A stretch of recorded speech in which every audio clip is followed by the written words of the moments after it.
The adult beverages are poured, the kids are asleep. Welcome to New Dad Gaming.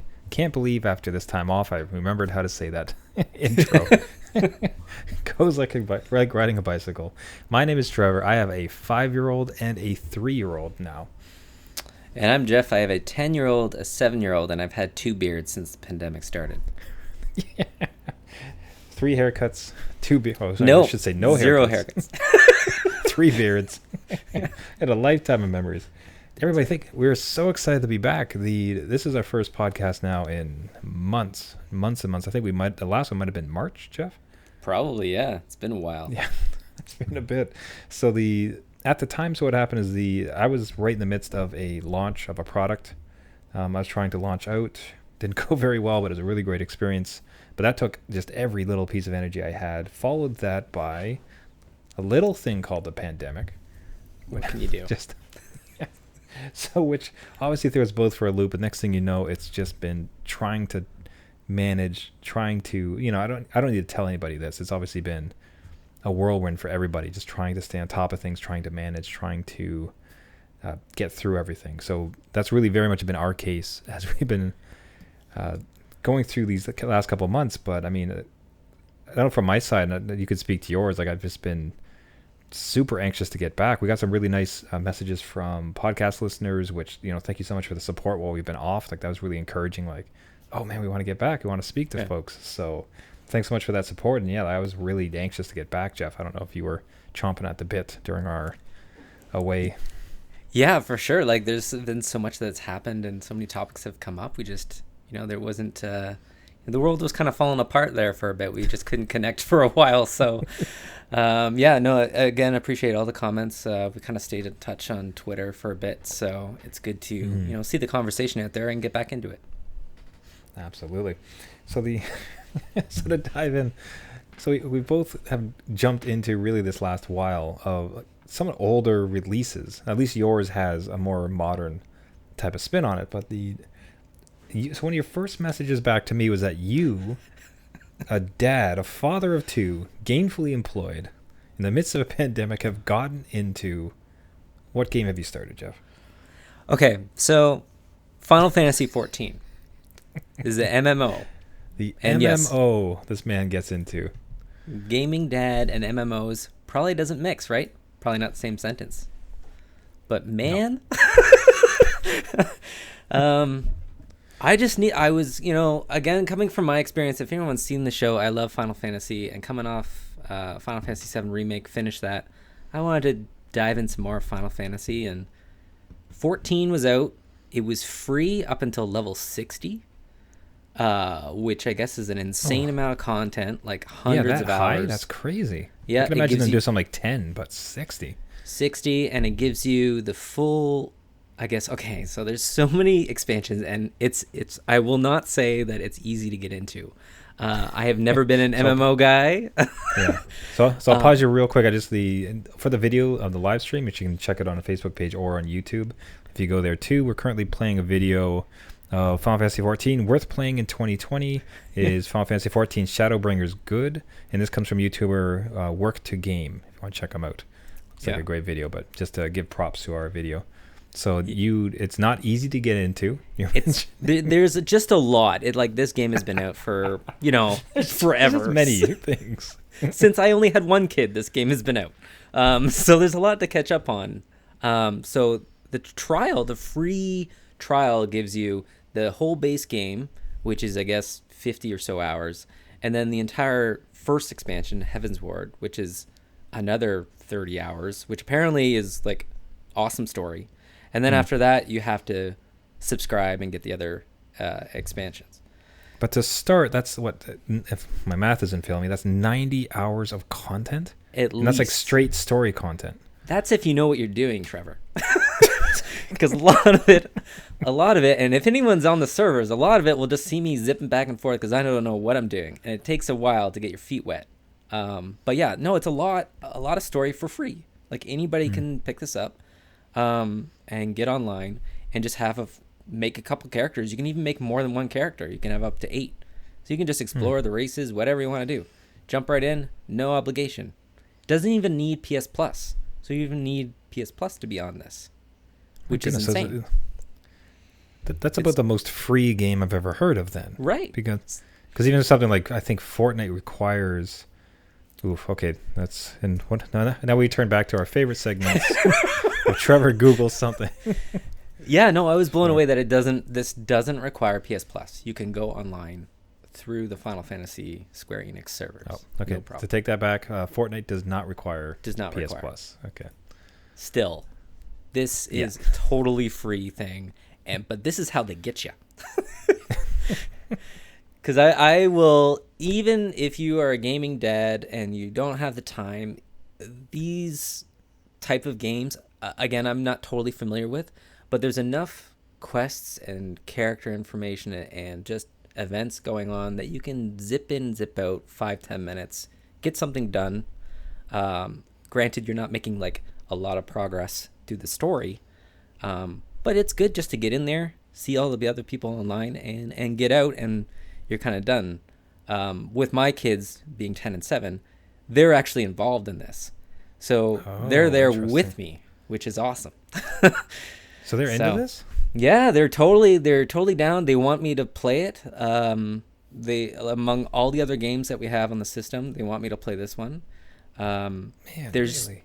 cute little things in it that they attach themselves to. One little thing is like you can have a little minion that follows you all the time, and everybody in the servers has these little minions, and they're all different.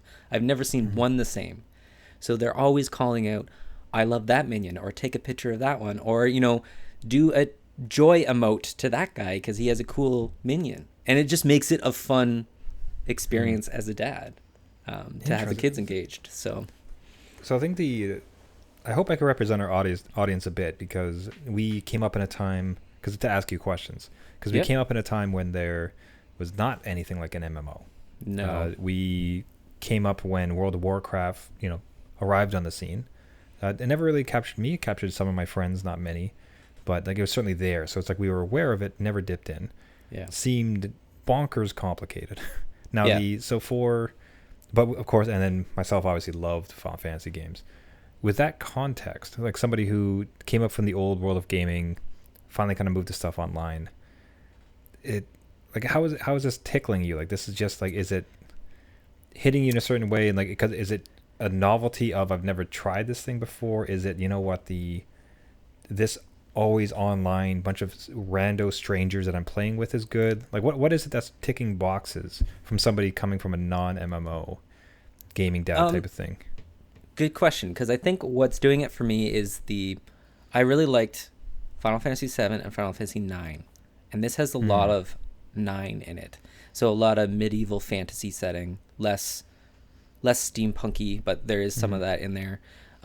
Kookiness, like, again, like I mentioned, minions of other players, they're off the wall crazy. There's Magitech armor, so there's calls back to Final Fantasy 6. Like, there's all these little things going on, and I think it's just a crazy nostalgia trip for me, just to get in. But then the story is actually kind of gripping me. Granted, like, it is kind of super surprising.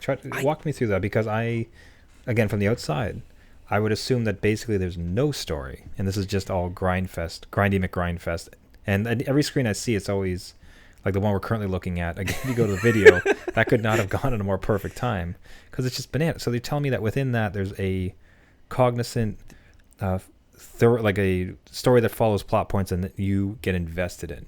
Yeah, that's there's a huge political story going on. So anybody that's played like Final Fantasy Tactics, it's like this huge political issue going on with a calamity that's happened, and it actually, at this point in the game in 2020, a lot of the stuff I'm playing has been super streamlined. So before you were going like just running everywhere, and it would just be load time after load time, but now they've condensed it, so you don't have to run and get something. You just visit one person and that little quest is done. So you can solo the entire thing. I haven't met up with a group yet. Interesting.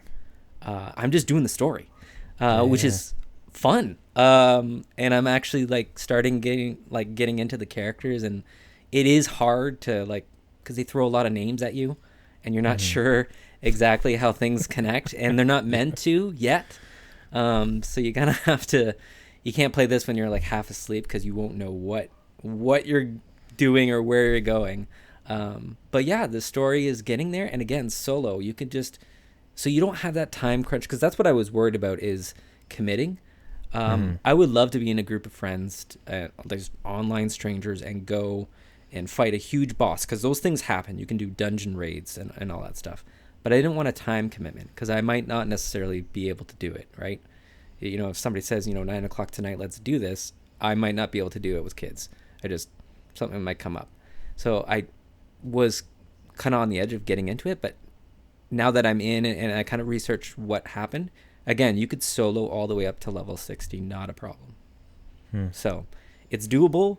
It's, if you meet friends in a group and go on all the other stuff, like there's a whole Discord server with a bunch of tutorials and meetup dates and all that stuff.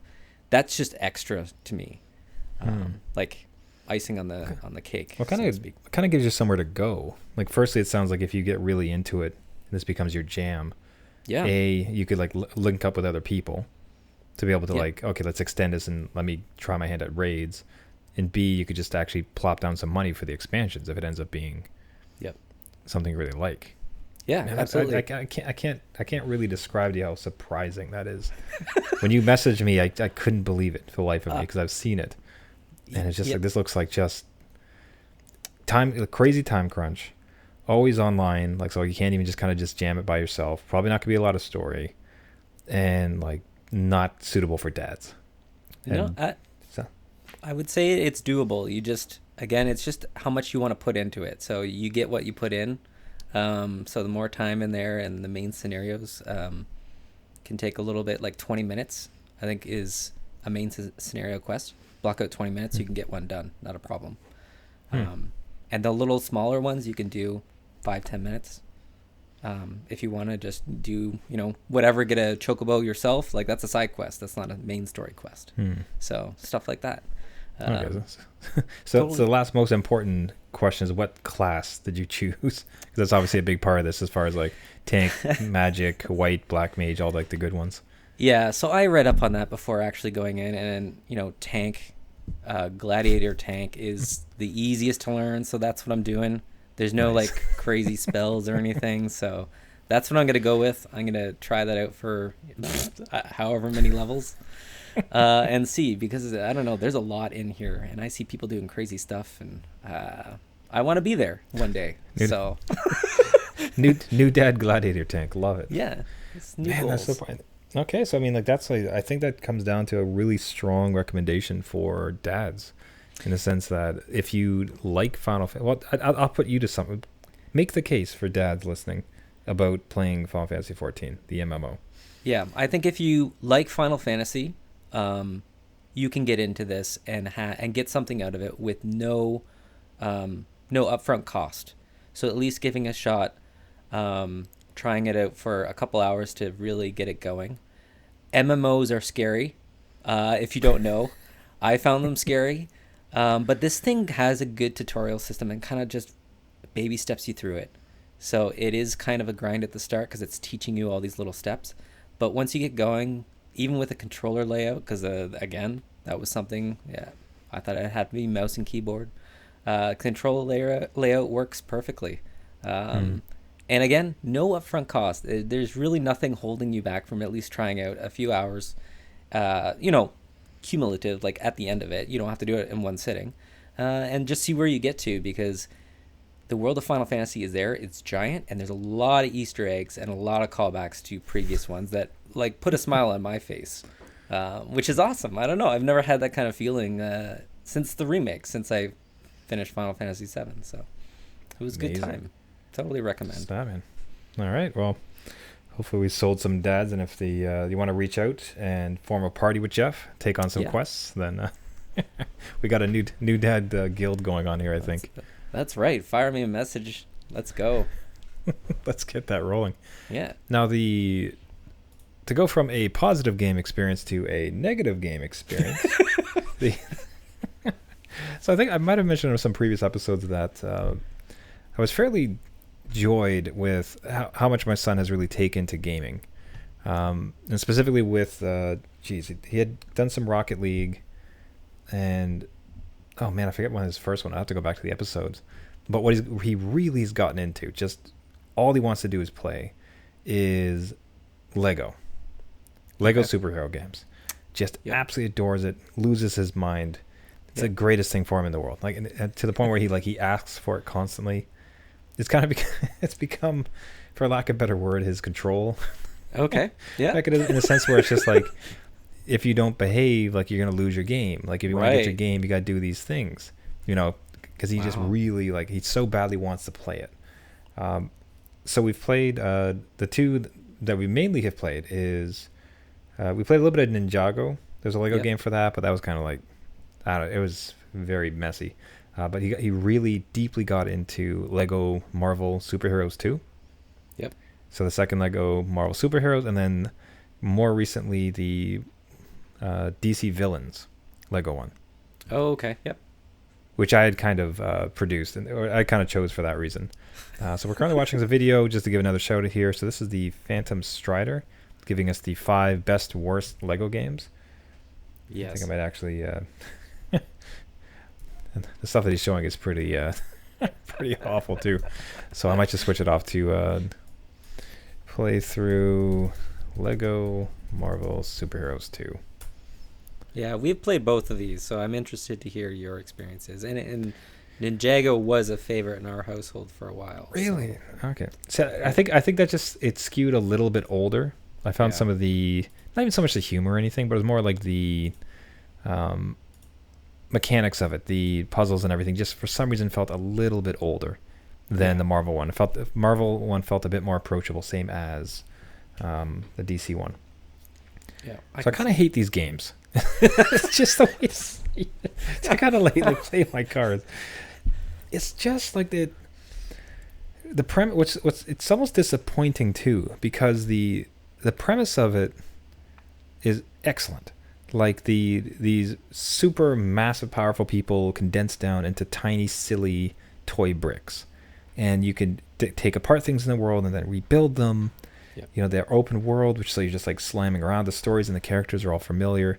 There's such an amazing thing to play with, and even with the Lego brand per se, especially even Yeah. within video games, there's such a pedigree. As a gaming dad, like you've probably been pitched on this a bunch, like, oh, the Lego games are great, the Lego games are great, but you're just in it. And despite what I would call a variety of settings and even stories, the mechanics make it feel like such monotony, like so boring. Because it's just like it seems like they stumbled upon the 4 ways to interact with the world, and that's the 4 that they use everywhere, All for the every time. game.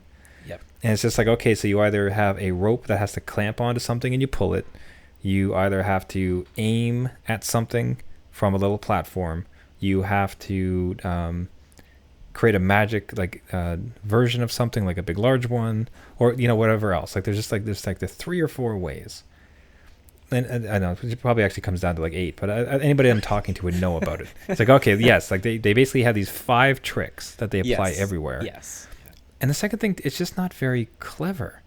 It's so funny because sometimes it seems like the writing and some of the quote unquote acting from the characters, Yeah. it's fairly clever, kind of funny, kind of interesting. But then when it ultimately comes down to it, it's like, okay, so we're currently watching a medieval scene, and you would go through it, but to defeat the boss, you'd have to break this thing, and then you build a duck, and the duck goes over and it jumps into an octopus who puts out the fire.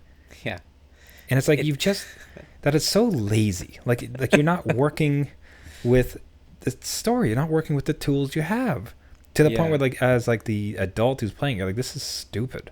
Like annoyingly done. Like why wouldn't I create a drawbridge that would go down, and then I would build a Lego horse that has like a pommel, you know what I mean? Like, or a sword that I pull out of a stone. Like why are you not playing in the space? Yeah. Like you're being stupid for stupid's sake. It's really annoying.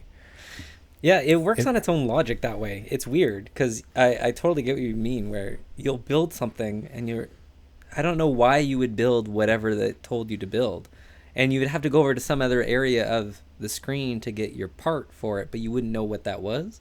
Like it's in its own logic, and you're like, well, no, it should be within the world. Like you're saying, it doesn't make a Yeah. whole lot of sense. And there's something to be. I understand kind of being flippant, like and irreverent, and like you're just kind of jumping around and enjoying. Like it's a game and it's Legos, Yeah. so like it doesn't have to be serious. Like it's not like I care for them to follow canon, but it No, feels so lazy in that they're not even trying to just be interesting or like use the world. And it doesn't help that the controls are just god awful. I It's am. so bad. I'm glad you said that. The floaty mechanics on it, I can't handle. I can't do the floaty jump. I hate it, and that's every single Lego game is the same. It's that floaty jump where you get hit and you flash on screen. I hate it. I can't do it. And it's just like again like what's upsetting is just the lost opportunity because the one of the more interesting things with games is when it's visceral in the sense that like you have this wall and you're punching it and then brick by brick it comes down. Like you get this weight to Yes, it. the weight. Yes. Like imagine if you are playing actual Legos with your son and through some magic you're able to actually control that character and move the physical bricks and push them around. That's Yeah. interesting, right? But the way like this is, it's all just so floating and not really uh, connected in the world. Like it doesn't feel like any of these pieces are actually kind of going together, or Yeah. that they have any weight to them. You're just everything's just floating around, and the combat feels like garbage. Like it's just like Yeah, no, I get where you're coming from because we had the same experience where my kids love them, or could do them by themselves, and the co-op experience with you and them is kind of neat for a bit. But then there's some areas where in these games where I would get confused on where to go next, just because oh it's yeah. so. I don't know. There's no direction. It's not giving any visual indication of where to go next. It just kind of wants you to follow where it thinks you should go, and I don't know. But I don't know. My kids figure it out eventually, but they had the patience and the time to jump on the same corner for 1,000 times to get that one platform to go to the next area. I don't know. So Oh, and that's in the promise too because it's as you said like with their logic it doesn't really follow any of the conventions of where you are, as in like okay I'm doing something in medieval England so I have to destroy 4 castle towers. yeah, That kind of makes sense. Instead it's like okay well you have to make 4 sandwiches. yeah. It's like, what do you do? How is that part of the level? Like, what do you mean I have to make? And you've already made 3, and there's one off in the corner, and there's no indication about what you're supposed to do. No, it's a different character. You have to switch out to a different character that only that person can do that ability, and you're like, what? Yeah. Why would? Now, A did lot you of that comes in. I don't know. did you? So you mentioned your kid can do it on your own. I don't know if you got to the point where, at some cases, my kid was so into it, he was having a blast, and I was so done. I just said, you know what? You go ahead and play by yourself for a while. I'm done. I'm not going to play it. Did you pull that? Is that just me? Oh, I said that years ago, man. That was it. I stepped away. They were happy. That's all that really counts. They were having a good time. No, yeah, step away. I couldn't handle it anymore. So So my question for you is, so these I'm fairly new to. I hadn't really played any Lego games. These tended to be my first ones. Had you played any of the old ones? Is this reverence for it, this pedigree that comes from Lego games based on the old ones, like old Star Wars Lego games? Are those better? I had played the old. God, I can't even remember. It was PS2. It was a long time ago. But I found those, and maybe that was just my memory is flawed, but I remember those being a lot better. Just again, the mechanics in it, the story in it was more connected. I felt more invested. These ones seem just, I don't know, a dime a dozen, and they just throw a story in there and the same kind of set pieces with whatever Yeah. theme they're doing. Do you know what I mean? It's so bizarre. It's so weird because on the one side, it's Marvel, like so it's a massive property. Yeah. There's voice acting throughout. It's a huge long game, and yet it feels so cheap somehow, which is so bizarre. Because the one thing I've heard is I got tipped off from another gaming dad where in PS Play, I guess whatever PlayStation's kind of subscription gaming one where you can download their older game sets. Oh, right. Yep. Apparently they have a ton of the old Lego ones, and those are a blast. So there's some part of me that was like, okay, if we have to keep up with this Lego route, maybe I could dip back into when they used to be good, because this Right. current one is really, the Star Wars ones look really interesting. The old Star Wars ones. The old ones, yes. I agree there. And there's a one that our kids tried, which was Lego Worlds, which is just one big sandbox. Hmm. Um, I don't really recommend it. It's just so I don't. they'll That's have a that. blast, but Okay, it's but I will not. you will not. And if you're playing it on the PlayStation, it will go into outer space. That thing spins that fan so hard. I'm not sure why. Like God of War doesn't spin it that fast. Yeah, like what on So earth are you doing? yeah, I don't know. Oh, so just forget it. So the all right. So I guess like to kind of wrap it up, like what other games have your kids been into this last while that you're fully supportive of? That you're like, yes, like this is. I'm happy that this is happening. Animal Crossing. Animal 100% Crossing, Animal Crossing. the That game of the game of Corona. the game Like the, that came out the perfect time. You couldn't have asked for a yeah. perfect time for that game. It's my kids are very super creative with it, which is Jeez. I'm seeing skills that I didn't know existed in them. Like my older one Wow. can do pixel art because there's a whole painter that you can create your own kind of canvases in it and use as stickers and wallpaper. And he's created a pixel Samus Aran from Metroid, like Wow. completely looks like it. That's And so we've cool. had like games back and forth where I visit their island and change the flag, and then they change it back the next day to like no dads allowed and stuff. I totally recommend that one. That it's fun, no That's great. microtransactions, nothing. Like it's just Now, a Nintendo game. what do you think is the base? I think my guy's a little young for it. He's 5. What would be the base level age? Do you think? Well, my 7-year-old can play it no problem. So maybe, I think a 5, 6-year-old would kind of toot around in it, and not have too much problems. Like you don't need to read really. There are certain things where it says you have to get certain items, but if they're happy fishing all day and not progressing in the Yeah. island, so to speak, it's fine. But Yeah, what's the 7-year-old, my matter? 7-year-old, not a problem. Okay, cool. Then. That's excellent. So I'll say from my side, uh, I tried to. Had you played Luigi's Mansion? I'm trying to remember if we talked about it. Yeah, we have the new one. Yeah, The one 3. for the Switch. Luigi's Yep. Mansion 3. Yep. The latest one to Switch. Had you played that Yes. one? I hadn't played it, but when my son got it for his birthday, I played it. As gaming dads do, like Yeah. you have to try out those games. Yeah. So, Oh, of course. Because that was one of my. I was trying to wean him off of the Lego one. I was so desperate to stop playing Lego, Right. and also I wanted to try something that had kind of a very linear, go in, solve puzzles. And Right. Luigi's Mansion, I heard it's just had people rave about, so I tried it. He got into it. He still prefers to play Marvel, so I didn't really win that Right. one. One that he has been asking for is I introduced him to Castle Crashers, Oh yes. Yeah, which that's a good one. amazing beat 'em up. It looks beautiful on the Switch. It plays great on the Switch. Nice. The sorry, as another quick aside, I ended up getting a third-party controller because all we had was like the 2 nunchucks, and we were like had one each, and I was getting real tired, Oh yeah. like playing with these minute little tiny things and having to do all these extra menu workarounds. As being Yep. like, oh, you got to hold this in and double press that. So I bought it just so we could both have a full controller. Nice. Now Castle Crasher was great. My favorite part was there's a gore setting. You could turn it off. Okay. Yep. But That's all good. it does is no, it's not, because all it Okay. does is when you're slashing at guys, instead of like blood coming out, Yeah. little yellow pixels come out, but it doesn't touch any of the background gore. So you're still going through a battlefield with Okay. decapitated guys, like piece chunks out of people. Right. The monsters tend to be a little bit grotesque as far as like there's like blood around their eyes and things like that. Yeah. It's in a So- super cartoony vein, so it's certainly borderline, but I'm like, he's mostly paying attention to the action. Yeah. Yeah. But as like gore That's setting, funny. it's like, oh, this does not count. That is hardly a gore setting. Thanks. Yeah. You And can of only course- imagine that they should have like a dad setting. They just need a parent setting. No. Just change everything to rainbows, please. Yeah, I was kind of hoping for. I mean, speaking of dad settings, with all these things, I keep hoping to find things like "Don't Die" or "Super Oh. Easy Kid Mode," Yeah. because this one, it's not. It doesn't go easy on you.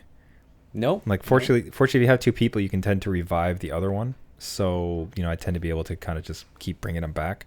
Although Yeah. for some levels, There's some boss battles, for instance, where you die, you're dead, like you're just done. That's so then it. he's watching me play, which is school of hard knocks. Just, you got to come up the old-fashioned way. Get good. Yeah. Yeah, get good, son. Bleh. Yeah, no, more games need that. Like a God mode or Mario Odyssey had an assist mode that my son played. He played all through Mario with that assist mode because you can't really die and it shows you where to go. So stuff like that just helps. It's just an accessibility thing that I think more games need to do. Yeah, because I'd love to introduce some more games, but sometimes it's just like this is a little beyond you. Yeah. And not so much as in I don't want to challenge you, but just in that, sorry, I just like this, you're not going to be able to do this and you're going to get frustrated and I'm going to play most of it. I'll push back. I don't know if you do the same thing, where I'll push back. I was like, hey, can you do this for me? I'm like, no, you got to do that. Like, you got to learn. Like if I keep doing this, you're never going to learn that skill. So, which is hilarious. Like it's a fun conversation to have where you're in that gaming dad setting. You're like, no. I beat Mario on my own with no continues and no save slots. So you could do this. Like oh god. I tell them horror stories of Super Mario Land on Game Boy where you're fighting the battery time, right? Because Super Mario Land didn't have, like, once you turned it off, that was it. So oh yeah. They're like, what are you talking about? Nice try, Gramps. Yeah. Then you had these little plastic squares with like black tape in it that you listen. Yeah, and you listen to Mighty Mighty Boss Tones. Yeah. Back in my day. Oh god, we're old. Yep. And on that happy note, I think we'll wrap it up here for the day. If any of you gaming dads have recommendations, we'd love to hear from you. Reach out to us. We'd love to start featuring some folks on the podcast. If you want to record yourself, record a clip. We're going to be trying to do some stuff with Anchor and other things, but reach out. We'd love to hear your gaming dad tips for games that you're finding work really well for your little one, or Lego horror stories. Would love to hear some of those. And if you do dip into Final Fantasy 14 per Jeff's recommendation, again, reach out, because I think a gaming dad guild might be might be super interesting. I think that's worth a shot. But that'll do it for us here. Thank you so much for listening. This has been New Dad Gaming. If you'd like to subscribe to the podcast, you can find us on Spotify, iTunes. Man, it's been a while since I've mentioned this part of it. SoundCloud, any of the major podcasting platforms, you'll be able to find us. Google Play, of course, on that one as well. If you'd like to reach out to us, you can find us at our website at newdadgaming.com, or even better, on our Facebook page or Twitter, New Dad Gaming. Search for us there. We'd love to hear from you. And until next time, my name is Trevor, and I have a 5-year-old, a 3-year-old, and hopefully no Lego games in the near future. And I'm Jeff. I have a 10-year-old, 7-year-old, and I'll be on the Primal server in Final Fantasy 14. Join me. Yes. So killer. All right. See you next week. See you later.